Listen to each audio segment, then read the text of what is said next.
This video is powered by the pros at Pascal Air Plumbing and Electric. Arkansas owned, Arkansas operated. GoPascal.com. Let's welcome in Jack Pilgram again, Kentucky Sports Radio. He's going to be in Rupp tonight. Jack, I'm kind of jealous, man. I hadn't been to Rupp in like 10 years, watched Baylor and Kentucky do battle back in the day. What's the atmosphere you think going to be like tonight? Yeah, actually, I think we've been stringing together some of the best atmospheres at Rupp Arena the last couple games, hosting Florida this past weekend, and then just a little bit before the Kansas game. So I think Rupp Arena is just finally starting to find its groove on the season. So I think it's building up to a pretty special night here in Rupp Arena tonight. So we do this show with the voice of the Razorbacks, and I know it's going to be weird for him starting at 9 o'clock tip-off tonight. I know it's going to be a late one for Kentucky fans. I wonder, as a guy that gets to talk with Wildcat Nation every day, how much does this rivalry mean to them in 2023 relative to what it meant in the 90s? Yeah, I think it's a great question. I think this rivalry is definitely kind of building up year by year as the recruiting classes are starting to kind of match each other, and the energy that Eric Musselman brings, I think, is kind of lighting a fire under John Calipari a little bit, on the court, on the recruiting trail, things like that. So I definitely think it's meaning more to both sides of the equation. And I think just as the SEC continues to get better and better, I think every game means so much more, now than it did at the beginning of the John Calipari era in Lexington. And I know for certain that this game in particular is one that Kentucky fans have circled on their calendar at the start of the season. And I definitely think that the way this season has been, I think, moving for both teams, some early struggles in SEC play, and then as of late, both teams kind of finding their strides right at the right time. I think it's building up to a pretty special atmosphere, pretty special night at Rupp Arena. And I think the rivalry is a big part of that. I think it's several years in the making, but I think tonight in particular is going to be a really, really special one. Kentucky averaging 38 rebounds a game behind Oscar Tshiebwe, who's getting 16 points and 14 boards night in, night out. Talk about his season. Obviously, he was in the conversation for Naismith Player of the Year last year because of those two numbers he was putting together. Have you seen marked improvement? He made the decision to come back. Has it been the right decision for Oscar Tshiebwe? Yeah, that's kind of been a very significant topic and talking point for all of us up here. It's actually been a little bit of an underwhelming season for Oscar Tshiebwe. I think teams are starting to zero in on him a little bit and put him at the top of their scouting report and know what worked for him last year and what didn't last year, understanding that he really struggles at defending the pick and roll and really struggles against, length and things like that. He's a below-the-basket player, 6'9", 265 pounds. He's going to be a bulldozer down low, and he's going to throw you around and really, outwork you and out-physical you. But if you can throw length at him and then athleticism and play above the rim, he's really vulnerable in those areas. And lately, especially, he's been really, just admittedly, he's been bad in defending the pick and roll. And I think other teams have exposed him in that area. And here, as of late, he's actually had some pretty poor performances. Just this past game, he goes 2 for 14, 4 points. He had 15 rebounds, obviously, but 3 turnovers and fouled out with 5 fouls. And one of his worst kind of all-around performances as a Wildcat. I know it sounds crazy considering he still had 15 rebounds. I think he had 7 in the first 4 minutes. So he was, starting things out with it seemed like he was trending toward a historic performance again. But really kind of tailed off there at the end and kind of ended things with a pretty poor all-around performance. And the team is trying to learn how to adapt around him and how to have other pieces live up to the occasion and put together solid. This team was very one-dimensional there to start SEC play, and that's where some of the team's biggest struggles came from. So having other guys kind of build on solid performances and figure themselves out while Oscar's kind of getting figured out by other teams, I think that's kind of what has been really successful for Kentucky as of late. Other guys are stepping up as teams are kind of zeroing in on Oscar on their scouting reports. Most teams against the Razorbacks this year, Jack, have played some kind of zone. There's been Alabama and maybe one other team that played fully manned, tip to the end of the game. What do you expect Calipari to draw up tonight against the Razorbacks? How much zone will we see, if any, from Kentucky trying to defend the Razorbacks?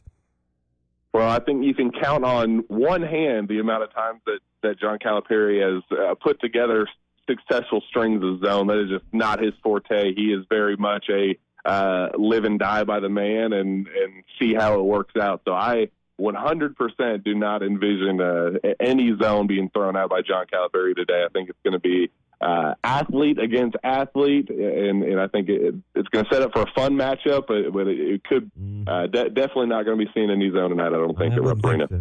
Jack, it was a fun matchup at Bud 1 last year. Oscar Tshiebwe did live up to his potential, as did J.D. Notae, back and forth between the Cats and the Hogs. I wonder this year, there's some of the same players from last season with Tshiebwe, Severe Wheeler, Toppin. Toppin's the guy to me that has taken the biggest step for this team. He looks shell-shocked in Bud Walton last year. Where have you seen his growth in 2023? Yeah, Jacob has been an unbelievable story. I mean, at Missouri this year, he looked the worst that I've seen him in a Kentucky uniform. Absolutely unplayable on both ends, just kind of a black hole on offense, floating around the perimeter, jacking up shots. Look, this is a kid that came in with first-round draft pick, expectations for himself personally. I think, he got some people in his ear, his brother being Obi Toppin, a former lottery pick.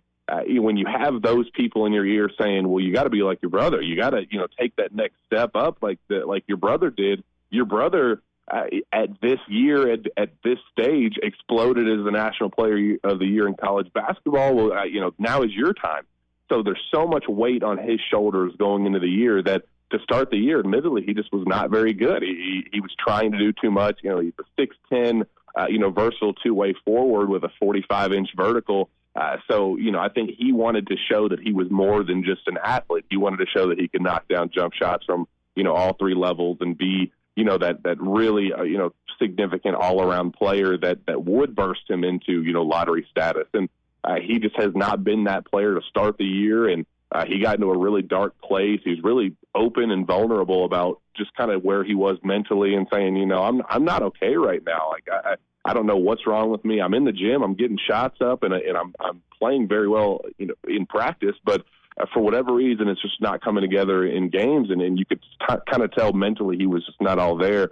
As of late, he's been stringing together really, really, really strong performances. And I think understanding for him that I don't have to be great. I just have to be good because I have so much other talent around me that, other people can carry some of the scoring load and the rebounding load and the defensive load as well, that I can just be me and be myself and be a really darn productive player. So I think that's what we're seeing as of late, 17 points or 17, 18 points and 10 rebounds this most recent game. And one of my favorite performances of his as of late, really stepping up defensively and, attacking the glass. So, yeah, I agree. I think Jacob Toppin has been a huge point of emphasis here as of late, and I think he's going to be crucial to Kentucky's success down the stretch. Jack, I listened to Cal talk a little bit about Arkansas. If you're John Calipari, it was J.D. Notae last year. They couldn't stop him at any point during that game. What is your main focus preventing the Razorbacks with walking off Rupp with the victory tonight?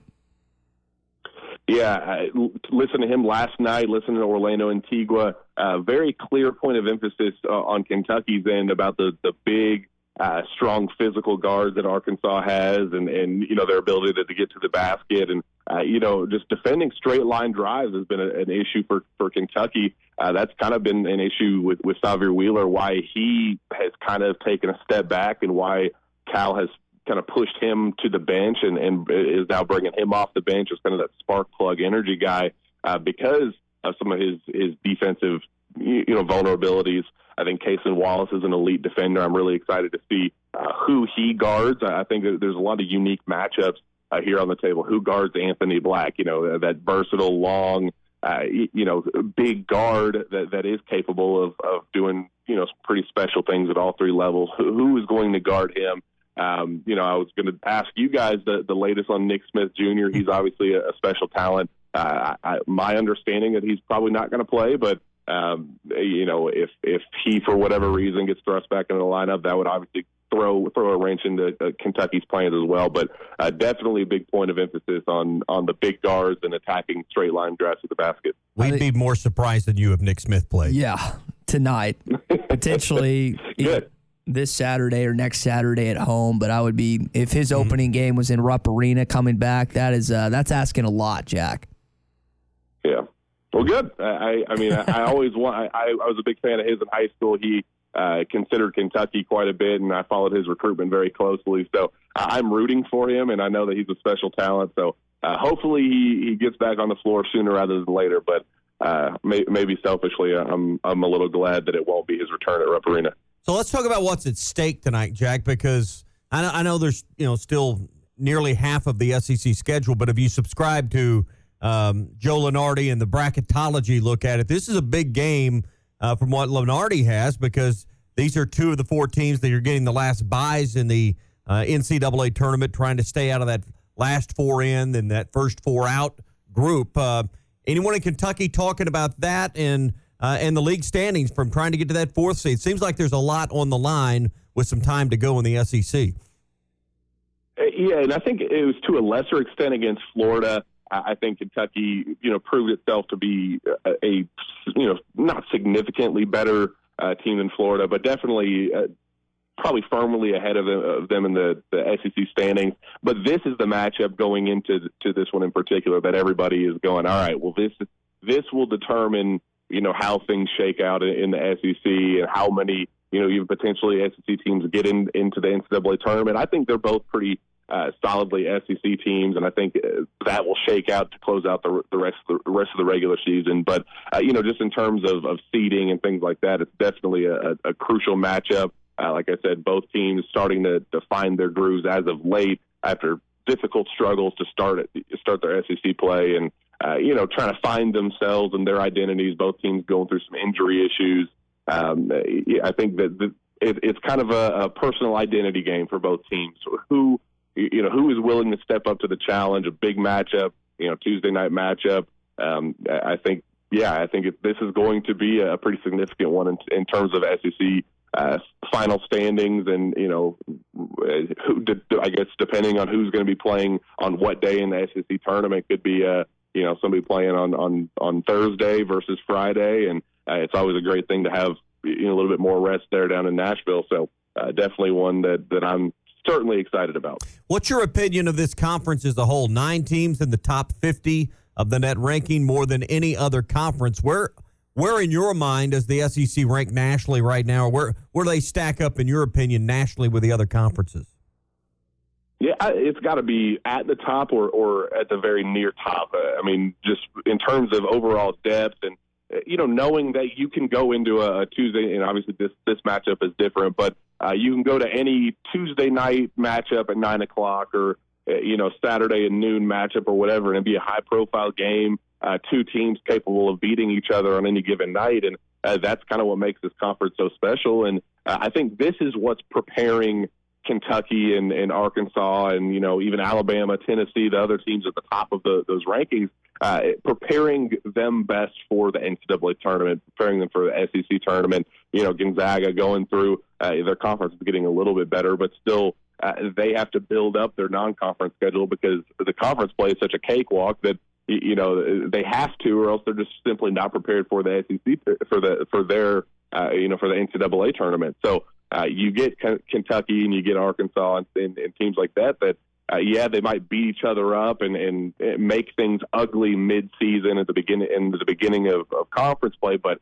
by the very end of things, that's why we see these teams playing at the best of their abilities and why the SEC tournament is so special. And I do think that's what's going to lead to a pretty significant number of SEC teams playing in the NCAA tournament, and that's always a good thing. I always like the representation of the best conference in all of college basketball and all of college sports getting their time to shine in the NCAAs. Jack Pilgram, Kentucky Sports Radio. We'll leave it there, man. We appreciate you waking up early with us this morning. Enjoy the game tonight, and hopefully we'll have another barn burner inside of Rupp Arena between the Cats and the Hogs. BetOnline remains your number one source for all your sports betting this season. Everything from the NFL and bowl season to esports. You'll find the latest odds, team matchup info, player news, and game trends at BetOnline. BetOnline features live betting, free contests, and live scores for almost any sport or game imaginable. We're the fastest and easiest way to bet on all your favorite leagues and events. Head to betonline.ag to join and receive a 50% welcome bonus on your first deposit. Make sure to use the promo code BELIEVE to receive your rewards. That's BLEAV. Bet Online, where the game starts.